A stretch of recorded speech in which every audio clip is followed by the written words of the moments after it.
उसकी देवी ने बड़ी प्रशंसा कर रखी थी कि बड़े सुयोग्य हैं, बहुत समझदार हैं। तो उसकी सहेलियां इकट्ठी हो गई, वो भोजन के लिए बैठे। पत्नी मन ही मन डर रही थी कि इतनी इनकी बात बनाई है, पर ये कैसे हैं सो तो मैं जानती ही हूं। चलो, तो गांव की परंपरा, वो भोजन बनाने बैठी चूल्हे पर और उसने सामने उनको बिठाया भोजन करें। अब उसकी सहेलियां परोस रही थी भोजन बार बार।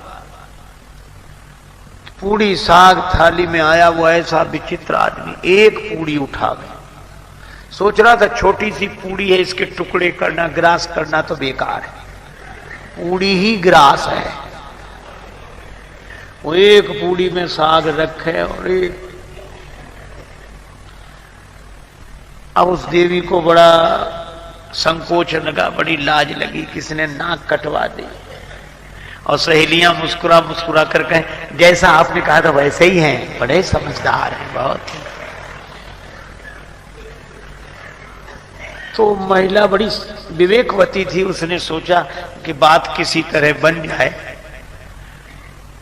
तो वो तो पूरी खाए जा रहे हैं। अब उसको था कि ये हमारी तरफ देखें तो हम इशारा करें। तो जैसे उधर देखा तो उसने भोजन बनाते बनाते इशारा किया, उंगली द्वय उठाई गंवारपन पति को देख, कि एक एक पूरी के ग्रास दुई करें जा। दो उंगली उठाई कि कम से कम एक पूरी के दो टुकड़े तो करो, इतनी छोटी भी नहीं है कि तुम दो टुकड़े ही ना करो। पति ने समझा कि हमारी पत्नी पूरी सहानुभूति के साथ कह रही कि थके हुए हो, इतनी दूर से चलकर आए, एक पूड़ी में क्या होता है, दो दो। अब तो एक पूड़ी उठावे, उस पर साग रखे, दूसरी पूड़ी उसके ऊपर रखा। द्वे द्वे को चावे लाग्यो मूढ़ जब एक साथ। तो पत्नी ने अपना माथा पीट लिया। समझाने वाले तभी माथा पीटते हैं कि समझने वाला उल्टा ही समझे। तो माथ ठोक त्रिया कहे लाज सो डरे जा। मत्था पीटा कि लाज तो न कुछ तो समझ। पति ने समझा, ओ बड़ी भूल हो रही थी। पत्नी कह रही है कि ये पूड़ियां साधारण नहीं है, पूजा की पूड़ियां हैं, इन्हें पहले प्रणाम करो, माथे से लगाओ फिर खाओ। पतिदेव समझे कि पावे के प्रथम इन पूजनीय पूरन को शीश पे धरे जा। अब तो वो दो पूड़ी और साग फिर माथे से लगाओ फिर खाए। तो पत्नी ने अवसर देखा तो पति को समझाने के लिए चूल्हे से बोली, एक लकड़ी लगाई, अग्नि प्रज्वलित की और बोल उठी रोष भरी चूल्हे से चतुर नारी। और चतुर नारी ने यही कहा कि अरे चूल्हे जैसो जरे आयो प्रथम तैसो ही जरे जा। इससे तो तू पहले ही अच्छा था, जैसा जल रहा था वैसे ही जलता रहे। समझाने से तो और उल्टा हो गया। कई बार लोग उल्टा ही समझते हैं। क्यों? अच्छा, यह तो एक ग्रामीण की बात हुई कि बेचारा ना समझ था। एक समझदार की बात सुनो। रावण से बड़ा विद्वान तो कोई हो नहीं सकता। 10 गुनी बौद्धिक प्रतिभा है जिसके 10 सिर हैं। उसको उसकी सहधर्मणी मंदोदरी समझाई। मंदोदरी ने कहा कि श्री राम को साधारण मत समझो, वे विराट ब्रह्म है। पद पाताल शीस अजधामा, जिनके चरण पाताल हैं, सिर ब्रह्मलोक है, वे विराट हैं। और राम जी की महिमा गाई, मंदोदरी ने समझाई। तो रावण मुस्कुराने लगा। तो मंदोदरी खुश हुई कि चलो समझ रहे हैं। श्रोता अगर प्रसन्न हो जाए तो लगता है कि हमारी बात समझ रहे हैं। रावण बहुत मुस्कुराए, बहुत खुश हो। तो मंदोदरी भी समझाती गई। अंत में कहा कि अब तो समझ गए आप, ऐसा लगता है। रावण ने कहा हम नहीं समझे, हम जैसा विद्वान नहीं समझेगा तो और कौन समझेगा। तो क्या समझे आप? रावण बोला तुम्हारी बात बड़ी गूढ़ है, गूढ़ तक तो बत कही गूढ़ मृग लोचन। मंदोदरी ने कहा कि चलो महत्व समझा इसने। तो गूढ़ रहस्य क्या समझे आप? रावण बोला मैं यह समझा कि हे देवी, तूने नाम तो राम का लिया है और महिमा हमारी गाई है, ये समझ। नाम राम जी का लिया है, जाने प्रिया तोरी चतुराई और यही में से बरने मम प्रभुताई। राम जी के बहाने मेरी प्रशंसा।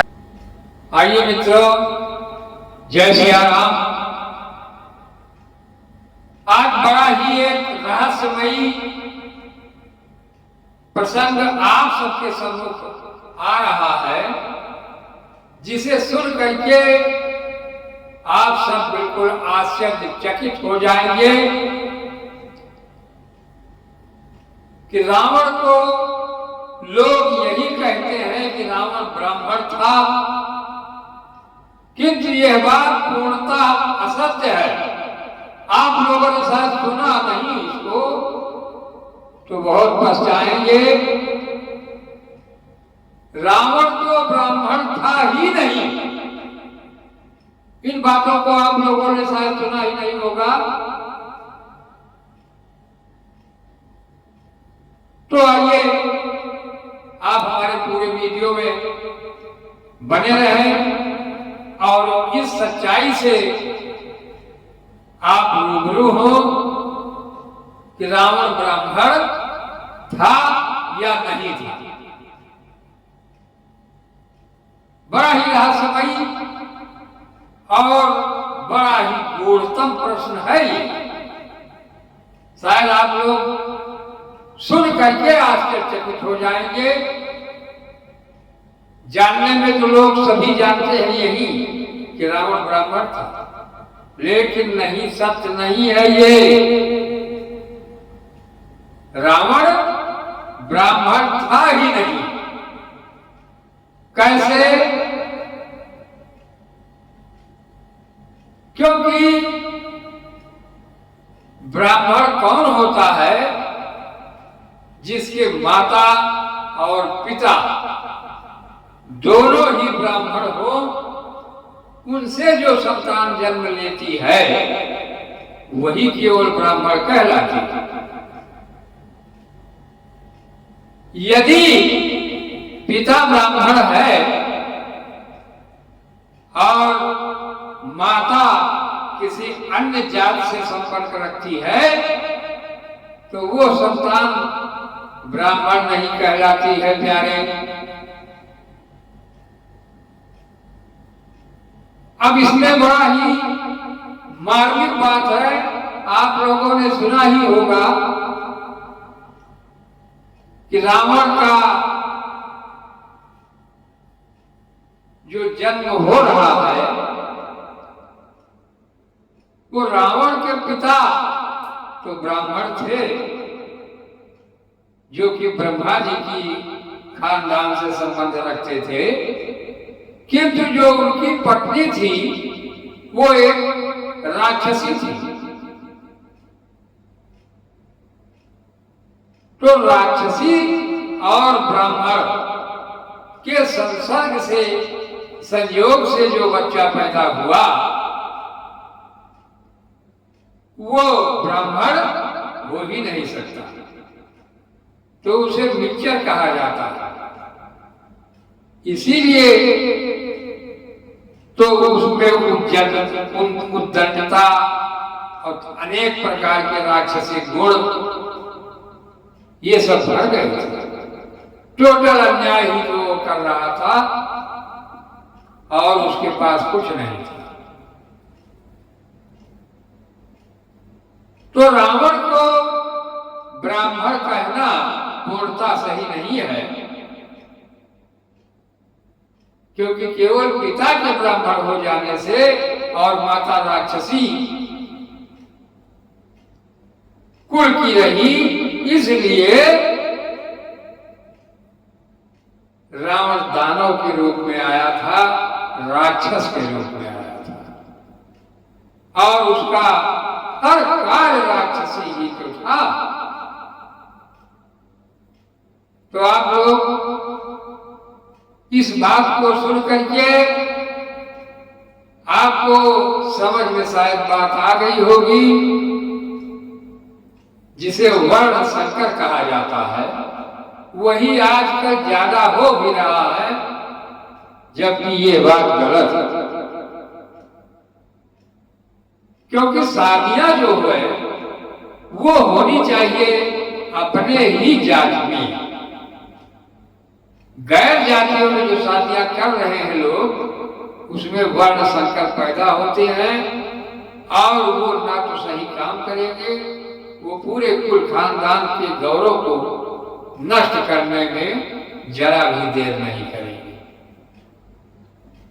तो साथियों, आजकल एक नया फैशन सा चल चुका है कि जात पात पूछे नहीं कोई। अजीब स्थिति हो गई है संसार की इस समय कि सारे धर्म को, नियम को, मान सम्मान को लोगों ने ताक पर रख दिया। जिसे जो अच्छा लग रहा है वही करने में लग गया।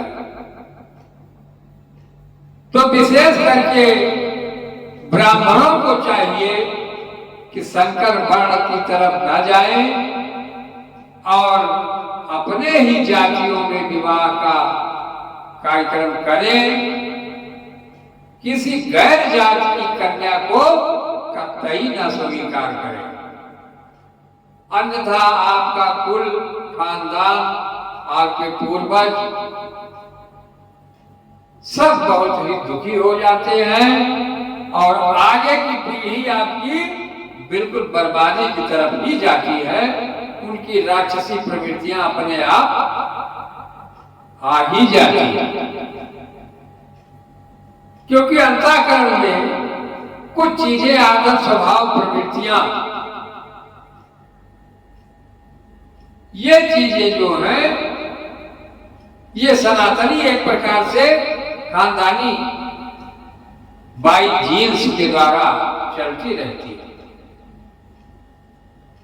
तो साथियों, इस बात पर हम लोग बहुत ध्यान दें और आज के युग में ये प्रयास करें कि जो लोग मार्ग से भटक चुके हैं उनको होश में आने की बात जरूर बताया जाए, क्योंकि नई युवा पीढ़ी हमारी धर्म को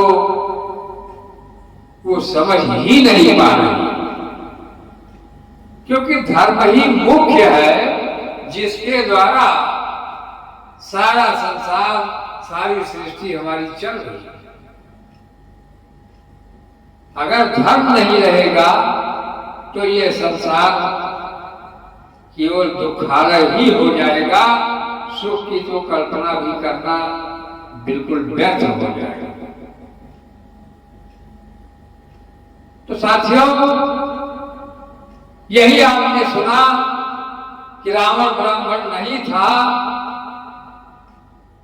क्योंकि पिता ब्राह्मण और माता राक्षसी, इन दोनों के संयोग से जो बालक पैदा हुआ, आप लोग उदाहरण ही देख रहे हैं कि रावण के द्वारा पूरे कुल खानदान का नाश ही हो गया और कुछ भी अच्छा नहीं हुआ।